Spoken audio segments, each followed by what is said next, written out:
આજ હું નાની એવડી એક વાત કરું છું। એક વખત પાર્વતીમાં ફરતા ભગવાન ભોળાનાથ હંમેશા હિમાલયમાં તપસ્યામાં વહી રહે ને માતા પાર્વતી ગયા અને ભગવાનને કીધું, ભગવાન કેટલા દિવસ બહાર નથી નીકળ્યા, હાલો ને ક્યાંક ફરવા જઈ। ભગવાને કીધું હાલો, તમારી ઈચ્છા પૂર્ણ કરી।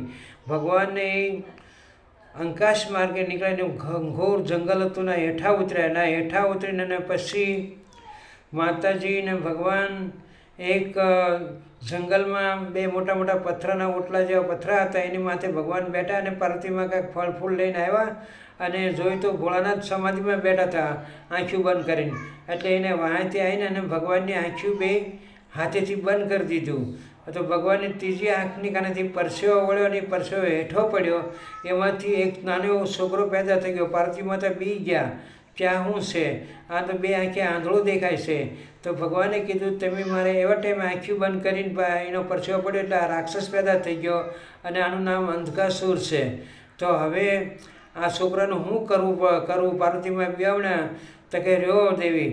ત્યાં પાર્વતીમાને અવાજ આવ્યો, ઓમ નમઃ શિવાય, ઓમ નમઃ શિવાય કહીને કોઈક ભગવાનનું તપસ્યા કરે છે અને ભગવાનનું નામ લેશે।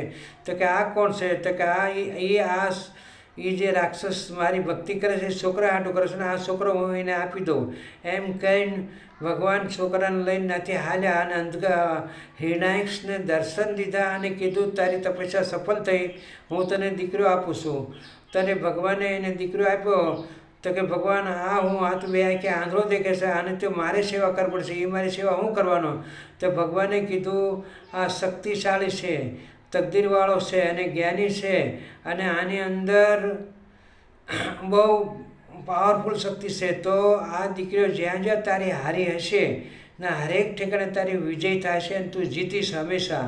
આ તને હેરાન નહીં કરે, આનાથી તારું નામ આગળ વધશે।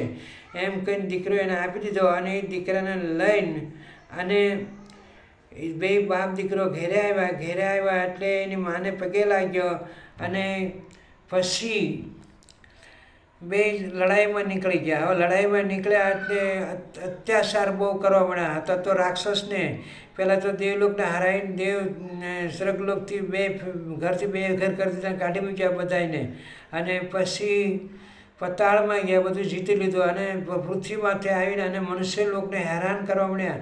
બધા સાધુ સંતોને માર્યા અને પાપનો ઘોડો વધવા મળ્યો અને આટલું પાપ થવા મળ્યું કે કોઈ હિસાબ નહીં। ત્યારે ભગવાન વિષ્ણુએ ભોળાનાથને સામે જોયું, ભગવાને કીધું હજી એનો પાપનો ઘોડો ભરાયો નથી, ઘોડો ભરાય ત્યારે તમે એને મારજો, હજી એના હિસાબથી પાપ ઓછું છે, પાપ થવા દો ખૂબ। પછી બે બાપ દીકરાએ ધરતીનો ગોળો ઉપાડી અને ધરતીને સમુદ્રમાં ડૂબાડી દીધી અને લડાઈ કરતા હતા। ત્યાં ભગવાને વિચાર કર્યો કે હવે આનો ઘડો ભરાઈ ગયો છે, એટલે ભગવાને એવી લીલા કરી કે હિરણાક્ષનો જે અંધકાસુર છોકરો હતો એ બાજતો બધાથી નોખો પડીને અંગુર જંગલમાં હોઈ ગયો। ત્યાં એક ઝાડાની ભટકાડ્યો અને બેહોશ થઈને પડી ગયો અને અહીંયા ભગવાને વરાહ રૂપ લીધું અને ધરતીને બહાર લાવ્યા અને હિરણાક્ષની વાહ થયો, બેમાં યુદ્ધ થયું અને ભગવાને હિરણાક્ષને મારી નાખ્યો। આ નાની એવડી વાત કરી છે અંધકાસુરના હિરણાક્ષની। આ હરણાકશ્યપનો ભાઈ હતો।